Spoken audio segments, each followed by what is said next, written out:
Hola, all my learners, all my students, all my scholars, all my parents of scholars, my neurodiverse community, and especially today for my grade 9s, preparing for your social science exam in geography. Welcome to Schoolwork All-in-One Fun with your autistic mentor and teacher, Bella Jansen. Now, social science geography is coming up and we've got the whole year's work to do. So here is a revision from what we need to know. And we are going to start with contour lines. Now, my little babies, focus. Contour lines shows me the elevation. Can you see there's my little man? The elevation of a hill going up and down above sea level. Remember, sea level is always 0 meters. And as the land elevates, my contour lines on a map tells you how steep you are going up and then how low you are going down. That is a contour interval map. Now, as you can see, there's my little man going up. There's my little man going up. Now, what do we need to know apart from the definition of a contour line? Number 1, when I have a contour lines and is wide apart, then I know my hill is not that steep and I call it a gentle slope. But when my lines are close apart, can you see here? They are close apart. That means my hill is very steep, or that part of the hill is very steep. So you're going to go, like my line says, up. There is the steepest point, and then I've got my drop. Now, my lines, that is the big black lines, is normally always the every fifth contour line. And those lines I call the contour index. Right. Then I get to another one which says my contour interval. Now, ladies and gentlemen, the contour interval is the difference in meters between these lines. That means how many meters are you elevating from point A to point B. Now, if we can look at our little picture here, we will see that my contour line index starts at 300 meters. Then the next one is 320, the next one is 340, the next one is 360, 380, and my index line says 400. So if I will ask you what is the contour line, easy. Then I just calculate the difference between each line. So the contour interval of my map here will be 20 meters because my lines escalates each time, elevates each time with 20 meters. Right, so what do we know? White lines apart, gentle slope. Narrow lines, steep slope. Black lines, contour index, normally every fifth line on a contour map. Contour interval, the difference between each line as the elevation goes up or the elevation goes down. Now, on my contour map, I've got 2 very important symbols that you need to know. One is my triangle, and I call this my trig beacon, or my trigonomical beacon. And the other one can be a circle, and that is called a spot height. Now, a trig beacon or a spot height tells me exactly how high is it at that specific point. So my definition for a trig beacon or for a spot height means I know the exact height at that specific point. And that's what we need to know about contour lines. Right. Now we move over to topographical maps. Now, a topographical map is a detailed map of a small area. It can be a town, it can be a city, it can be a map of a university. If we look at my little baby map here, we will see this is a baby map of a park. Now, what is important at topographical maps before we go to an actual one? Right. I need to know my keys. We call it my symbols. I need to know the exact symbol for cultivated land, uncultivated land. For water, a dam, a river, a pond, buildings, roads, national roads, rural roads. Right. Schools, hospitals, etc., etc. Railways, and that sort of thing. Now, normally, ladies and gentlemen, my grade 9s, your symbols will be indicated at the bottom of your map. But please do not rely on them. Go and study them as well. All right. Now, uncultivated land means just a part of the topographical map where there's just bushes. So normally that will be indicated as a little block, as you can see the green block here, and it's just colored in.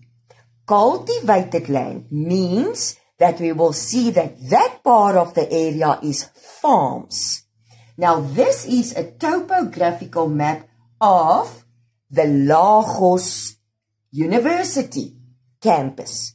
So we won't find any cultivated land here because we don't have farming on a university campus. But what is cultivated area? The symbol. That will be a little square with stripes in it. So I can see the difference between uncultivated land, which is just a block with a color, right? And cultivated land, which indicates farming. Right, are you with me? Okay. So as you can see, this is how my topographical map looks like. All right. Need to know my symbols. What is my important symbols? Cultivated land, uncultivated land. Roads, national and rural. Buildings for urban areas, railways, schools, parks, towers, ocean, beaches. You can see, yes, my Lagos Lagoon. Everybody with me? And how do we do that easy? We just check my map, check the symbol of the map, see the labeling on the symbol, and just extract the information. All right. Now, in your paper, obviously colors won't be used. So the shape of my symbols are very important. As you can see, look at this one. All right. This one says it's a wetland. How do I know it's a wetland? Because number one, it's on my symbol, right, chart at the bottom of the map. And number two, I can see that it differs from urban areas or developmental areas. All right. So go and study your symbols. Now, the next step in a topographical map that we have to do is to calculate the distance in my topographical map. I need to calculate the actual distance. Now, the first thing that we need to know, all right, is we are working with a ratio scale. Now, in geography, a ratio scale is always and ever, right, 1 to 50,000. That's my ratio scale. Now, let's just track it a little bit back. What is ratio? Ratio means that both sides of the scale are in the same unit. All right. So 1 centimeter equals 50,000 centimeters on my ratio scale. Now the question is going to ask you to calculate the actual distance on a topographical map between points A and points B, like you will see in the arrow. Alright, now I need to know my recipe for actual distance. Actual distance equals map distance times scale. Actual distance equals map distance times scale. And what will my scale always be? 50,000 for academical purposes. If the scale differs, it will tell you what's the scale at the bottom of the map. But for academical purposes, in geography, we are working with 50,000 in my ratio, right, on a topographical map. Okay, now the question will say, from the netball courts to the security posts, alright, is 5 centimeters. That means on the map, when I'm going to measure this part, it will be 5 centimeters. Now, calculate the actual distance, means how many kilometers. We need to convert the ratio into metric. Yes. How many kilometers in real life will the netball courts be from the security posts? Okay, what do? My actual distance equals my map distance times scale. My map distance is 5 centimeters. My scale is 50,000. Calculator, punch in. Now, 5 times 50,000 gives me 250,000 centimeters. Now remember, in real life, I'm talking about kilometers. Now, so what do we need to know? 100 centimeters equals 1 kilometer. So I take my 250,000 centimeters divided by 100,000 centimeters, and then I will get 2.5 kilometers. So what's my actual distance from point A to point B, which will be from the netball courts to the security post in real life? It will be 2.5 centimeters. And that's how easy topographical maps are. Now, the next stop that we need to know is my human development. Now, ladies and gentlemen, first of all, definitions. Remember, develop means to progress. So, human development is the progression of the standard of living for a country and the humans in that country over time. It's how a country develops over time. Alright, and I've got 3 sectors, how I measure it over time, and how I'm going to remember my 3 sectors of human development. Think about EES, economic, environmental, social. EES, economic, environmental, social. Right. Now, if I take a look at my economical factors, my economical factors is an effort by both the government and the community to improve the standard of living through creating jobs and through the wealth, money of the country. Now, in my economical developed sector, they are going to ask me to work out the GDP and the GDPC. All right. Now, let's quickly fix that. Definitions. My GDP stands for my gross domestic profit. Now, a gross domestic profit means the total amount of money that the country has. All the money together that the country has is my GDP. Right. And my GDPC means the gross domestic profit per capita. And think about a cap, per capita, okay? One human can wear 1 cap, okay? So GDPC is always in US dollars. Now, luckily, we don't have to convert it back to the local currency. We stick with dollars, okay? The US dollars. So, per capita means how much money does the country have available for every single person, cap, in the country to provide facilities. Now, how do I calculate that? Easy. I take the GDP, the total amount of money the country has, and I divide it through the population. And they will tell me, for example, they will say, the GDP of Botswana is $1 billion and Botswana's population is 5 million. Calculate the GDPC, the gross domestic profit per capita. And how do we do that? Super easy.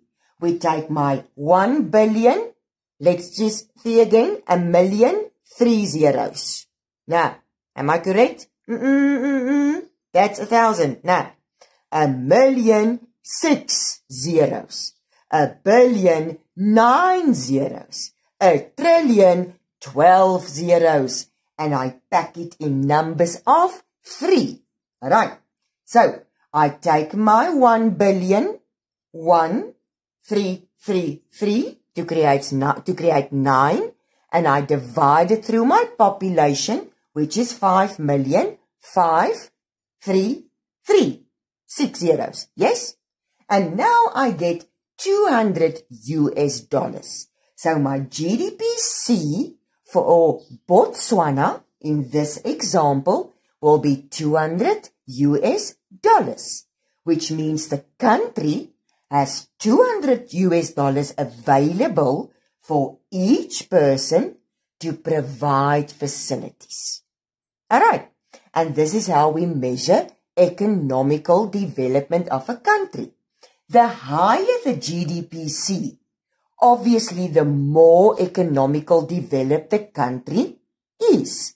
The lower the GDPC means the less economical developed the country is. Right. Now we get to my social factor, and my social factor is the wealth of the community in essence of basic needs. Housing, food, education, health facilities. And my environmental is how well or good the community or that country uses its resources and prevents damage done to the environment. Yes. So we do not cut off trees to make space for houses. No? Alright? That is a bad use of my environmental key concept of the human development. And by the way, the guy who implemented or who developed this was called Ericsson. If the department asks us that, they won't trick us. We know that, yes? Okay. So, that's human development. Now I'm going to take a look at my human developmental index. Now, my human developmental index is divided into 3 groups. Now, let's quickly see. It's my health group, my education group, and my economical index. So, HEI, the Human Developmental Index of a country, is measured by my health. My health means the life expectancy at birth and the death rate at birth, and the average age people lives in that country before they die. Right? Alright. My education index tells me the means of years of schooling. Right, how many years do one need to be in school to obtain an education? And then the average years of a learner spending time in school. So obviously, if I have a longer period of years that my students spend in school, that is a lower economical developed country, yes? And if I have a less number of years where my students spend in school before they obtain the highest education. In our country, it's grade 12, UNSC, alright? It means the country education system is prime. Then it is a MED country, a more economical country. And then my income index or my economical index again has to do with the GDP per capita. And that's my human developmental index. Now let's take a look at my burn line or my Brunt line. Now they can ask us either or, the burn line or the Brunt line. It's all the same. Now the burn line or the Brunt line is a line that a guy called Brunt developed from the eastern side to the western side of the world map. There you can see runs my Brunt line. Yes. Woo, loop. Okay. Now, countries above the burn line is MED countries, which means they are more economical developed. Countries below the burn line is my LED countries, which means they are less economically developed. Now, ladies and gents, watch out for Australia. Although it will seem to you like Australia is underneath the burn line, check what my burn line does. It makes a little loop. So Australia, the continent, is still above the burn line.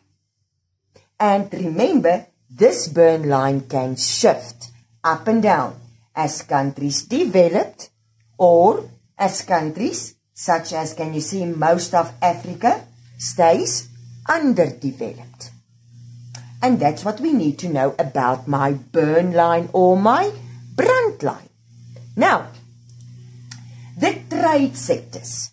I've got 3 very important trade sectors that has a huge influence on a country's development.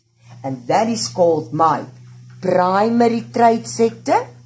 That means the country's basic production is coming from farming or fishing or agriculture.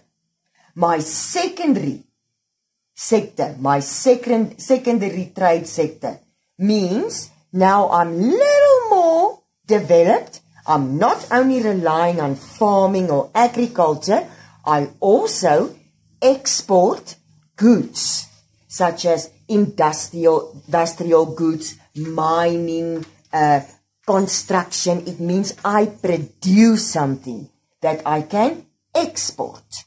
And then the very top one is my tertiary sectors. That means my exports, what I sell, is more than my imports. Alright. And that is normally, I always use the definition, think about China. They export far more than they import. So these 3 economic sectors has a huge impact on the human development. Primary, agriculture. Secondary, a balance between agriculture and now goods and minerals being exported. And my tertiary section, the big eyes, right, where their exports are way more than their imports. So my primary, secondary and tertiary sectors are all based on imports and exports. What I sell and what I buy. Alright. And the last thing that we need to know before we can step off out of human developmental index is my positive trade balance and my negative trade balance. Now a country has a positive trade balance if the exports are more than the imports. It means what you sell is more than what you need to buy. Then you will have a positive trade balance. Now, if you have a negative trade balance, it means you need to import more than you export. Means you need to buy more than what you can sell. Now, we need to aim for an equal balance. So especially countries in my secondary sector, aim for an equal balance. Alright, where what I sell is equal to what I need to buy. And then eventually we hope for a tertiary sector, which I have then a positive balance, meaning what I sell is much more than I have to buy. That's why we all shop at Timo and Shein. Nah. How's it, China? And ladies and gents, that is what you need to know for social science, contour lines, topographical map, human development, and my human developmental index, my Brunt line, and my economic sectors. Erosion and deposition and weathering is already on the channel, and watch out for my last geographical part, which is sustainable resources. Yes, hit me with that thumbs up, comment in the comment your questions, that's it, nah? In the comment section, and subscribe means mahala. That's a positive trade balance, yes? So until I see you again, be good, be safe, and watch how high you climb.